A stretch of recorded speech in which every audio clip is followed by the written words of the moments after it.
يلا حضورنا الكريم، مسك الختام رفقة نجمة أضاءت سماء الأغنية العربية والمغربية. صوت يملك من القدرة ما يجعله يقسم حضوره في كل المحافل الفنية. فنانة حضورها طاغي جدا، فنانة تطوع المقامات الموسيقية الصعبة بطريقة غريبة جدا. صوت هز الوطن العربي، صوت أشادين كبار الفنانين على مستوى الوطن العربي.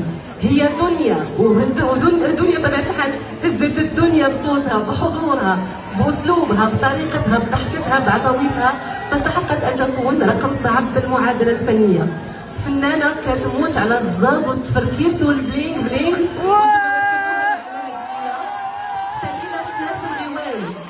النجمة العربية المغربية بنت الغيوان دنيا بطمة. غريبة جدا، صوت هذا الوطن العربي، صوت أشادين كبار.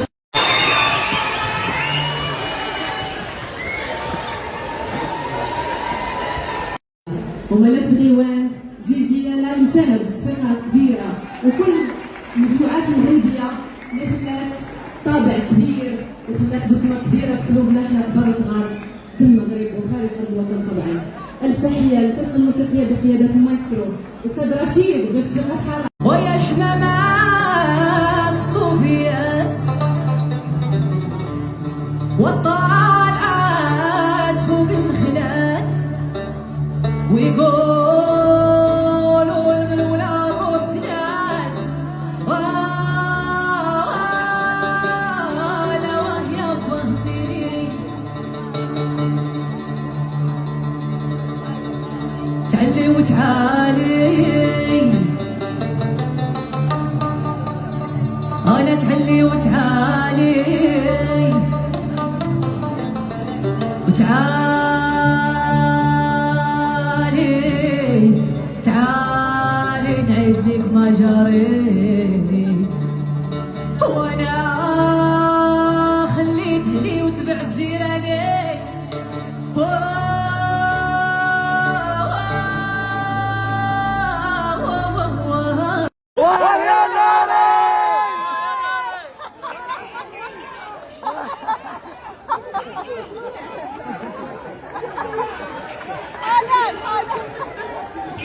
مسلي اللور معنا.